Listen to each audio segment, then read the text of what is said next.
انتهت مباراة النادي الأهلي وفريق ميديام الغاني بفوز النادي الأهلي بهدف خارج أرضه في غانا، سجله حسين الشحات. بشوفه هدف مهم لفوز مهم.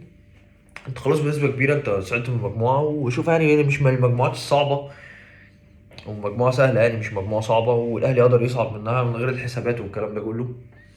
وبشوفها من مميزات المجموعة مش فكرة الصعود على قد ما فكرة اللي انت قدرت تتعامل البطولة دي خارج أرضك كويس. ودي انا بشوفها من النقط المهمه جدا اللي كانت بتفتقد الاهلي، فكره اللعب خارج ارضه. على فكره الجيل ده ك بطولات، ان الجيل ده خد بطولات، الجيل ده خد بطولات وبطولات كبيره، واللي كانت تساوي مع الجيل التاريخي الاهلي اللي هو من 2005 بالنسبه لي يعني، من 2005 لحد 2000 لحد 2009 2008 كده في الرينج ده.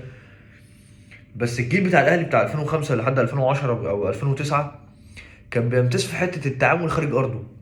واللي انت مثلا يعني انت مثلا فريق انيمبا لما رحت غلبته في 2005 اعتقد، فريق انيمبا ده كان خارج ارضه محدش بيعرف يكسبه، كده كده اصلا ملعبه اصلا ما كانش ملعب كوره، ورحت خدت بطوله الصفاقسي من بره ارضك. الجيل ده برضو الحته دي مع كولر بدات تطلع شويه. انت مع موسيماني كنت بتكسب بره ارضك، بس مع موسيماني كمان كان بيلعب كوره دفاعيه خارج ارضه يعني.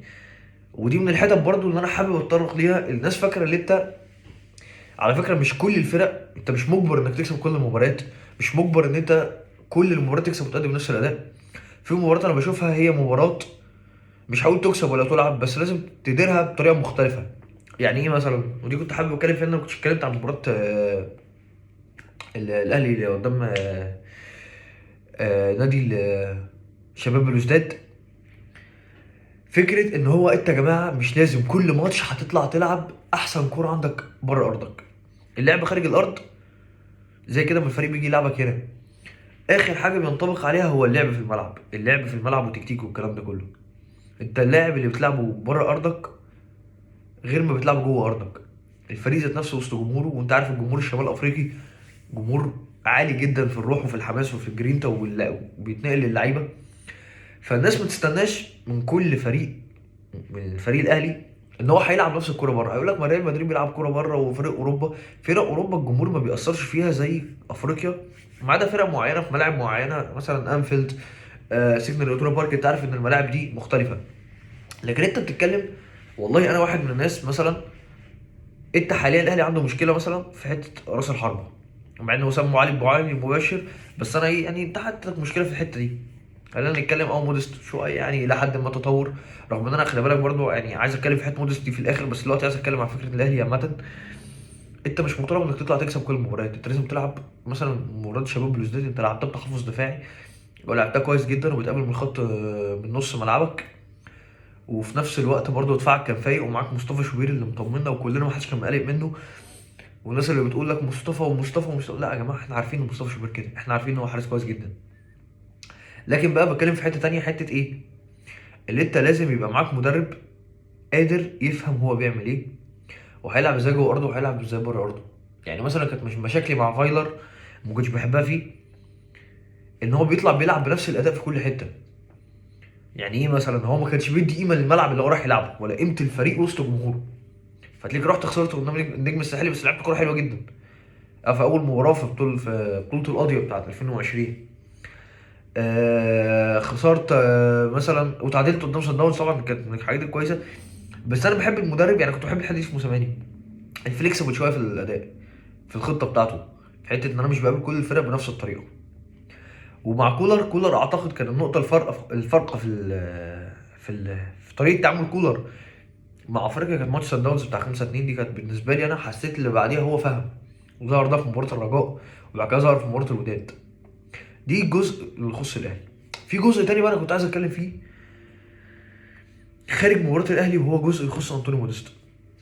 انا من الناس اللي طلعت اتكلمت وقلت لك ان موديست وحش، تمام، بس انا مشكلتي بقى مع طريقه تعامل الجمهور وطريقه تعامل اللعيبه ذات نفسها مع انطوني موديست. انت مستني انطوني موديست يجري، ومستني انطوني موديست يبقى هو وليد ازارو وترمي له الكور اللي في ظهر الدفاع. هو مش لاعب كده. هو انطوني موديست مش مميزاته ان هو ترمي له الكوره في ظهر الدفاع وان هو يخترق ويعمل. هو مميزاته في حاجتين: البوكس ذات نفسه لو هتلعب عالي، ولو مضغوط هتلعب الطويله هو هيبقى محطه. انت ما تستناش منه اكتر من كده، لان هو دي مش غلطته. دي غلطتك انت، غلطتك انت وانت بتجيب اللاعب. انت ما جبتش لاعب مناسب لخط طريقه لعبك، انت جبت لاعب والله هو ارقامه حلوه، ارقامه حلوه، بس انت ما بتلعبش كده. نفس فكره ما تروح تجيب مدرب هجومي وانت بتلعب لعب دفاعي والعكس. فانطوني مودست اخر واحد يتلام في المنظومه دي كلها. انطوني مودست هو انت بتلعبه غلط. يعني مثلا انا رايي انطوني مودست ما يلعبش جوه بره ارضك. انت بره ارضك بتلعب جيم متحفظ وبتقابل من تحت نص الملعب. انطوني مودست ملوش اي لازمه، هيبقى واقف اسم الملعب فيه. تلعبه امتى مثلا؟ لو الفرقه اللي قدامك بتلعب والله على الكور العاليه، تلعب على الركنيات، تلعب على الكور الثابته، انت معاك لاعب بيلعب بدماغه هيساعدك في الدفاع وفي نفس الوقت برضه هيساعدك في الهجوم. لكن انت ما تجيش تلعب على المرتدات وتقوم منزل انطوني مودست. دي من وجهه نظري، وانا وجهه نظري وسام ابو علي هو اللي المفروض يمسك الفتره الجايه، وانطوني مودست يبقى على فترات مش العكس. ودي طبعا مقبوله من كولر النهارده، لان وسام ابو علي يعتبر اول ماتش لينا النهارده. فبس هو ده اللي كنت حابب اتكلم عليه، واعتقد ان يعني الاهلي مأدي دوره مجموعات كويس جدا، وتقدر يتعامل مع كل المباريات داخل ارضه وخارج ارضه. انت قدرت تتعادل مع يانج افريكانز مباراه كويسه، وقدرت تتعادل مع شباب بلوزداد في مباراه انا كانت بالنسبه لي كويسه في حته تكتيكيه لكولر مش للعيبه، والنهارده قدرت تكسب. فانا شايف ان النهارده انت الاهلي برضو دي من المميزات زي ما قلنا كان موجوده في الجيل الذهبي بتاع الاهلي القديم، اللي هو الاهلي كان بره ارضه كويس وبره ارضه حلو، وجوه ارضه طبعا يعني كان عالمي. فانت دلوقتي بتتكلم ان الجيل ده برضه قدر ياخد الحته دي الى حد ما، حته اللي هو بيقدر يتعامل بره ارضه. وانا اتمنى يعني باذن الله البطوله دي مش شايفها صعبه. انت عندك الوداد بنسبه كبيره خرج، وعندك الترجي برضه مش في افضل حالاته، ما قدامكش غير اللي هيصعد من مجموعه صن داونز. ومازيمبي هو ده اللي تقدر تتكلم عليه تقول هو ده الفريق اللي فعلا ممكن يلاقيك. بس وشكرا جدا، وان شاء الله باذن الله نتقابل في فيديو تاني. مباراة الأهلي يوم الثلاث بإذن الله مع بلدية المحلة في الدوري.